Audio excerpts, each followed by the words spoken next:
여러분 안녕하십니까? 저는 한국복지사이버대학교 경찰행정복지학과 문재태 교수입니다.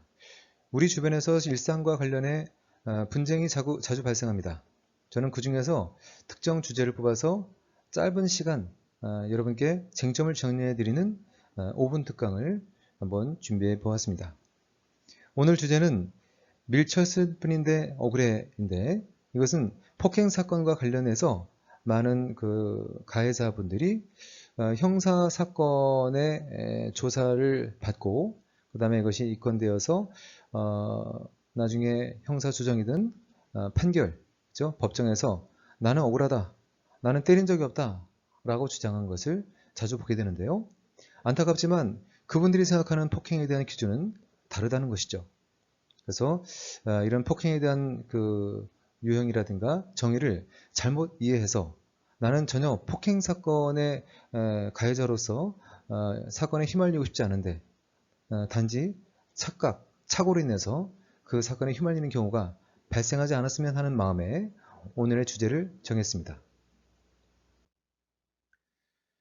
자, 그래서 앞전에 말씀드린 것처럼 상대방을 밀치는 행위라든가 큰 소리로 상대방에게 폭언을 하는 행위, 상대방 얼굴에다 물 뿌리는 행위, 뭐 이런 것들이 직접적인 유형력, 상대방의 신체에 대한 어떤 타격을 가하지 않고 말을 통해서, 눈을 부라리고 모션을 통해서 직접적인 타격으로 이어지지 않았다 하더라도 상대방이 그것을 유형력으로 또 공포감을 느꼈다면 이것은 폭행에 해당할 수 있습니다.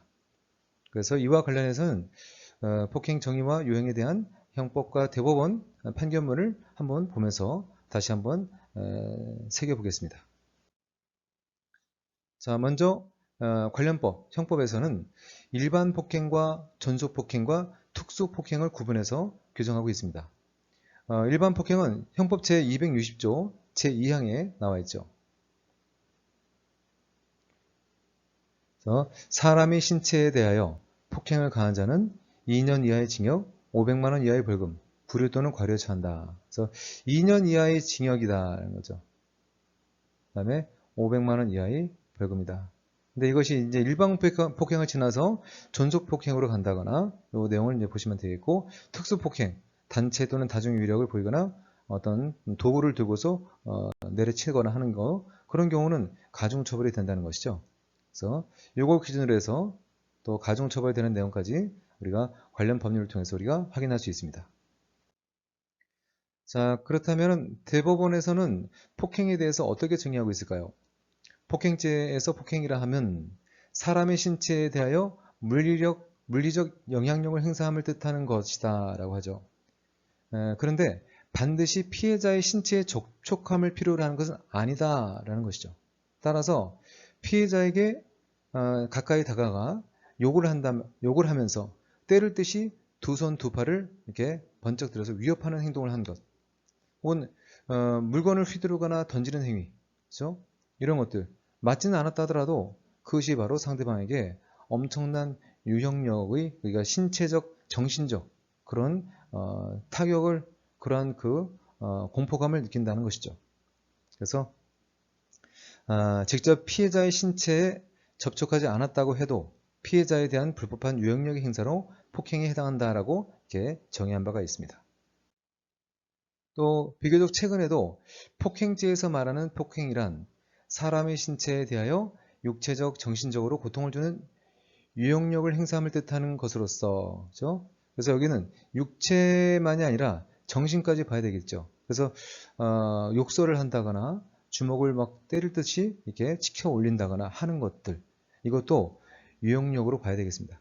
그래서 반드시 신체에 접촉함을 필요로 하는 것이 아니다라는 거죠. 나는 때리지 않았는데, 나는 그냥 멱살만 잡았을 뿐인데, 난 상대방을 살짝 밀쳤을 뿐인데, 난 상대방을 이렇게 손으로 이렇게 약간 이렇게 뿌리치면서 약간 얼굴이나 이런데, 그렇죠? 스치거나 아니면 상대방이 그것을 아주 위험하게 느꼈거나 했을 때 경우에 따라서는 그것이 폭행으로 인정될 수 있다는 것이죠.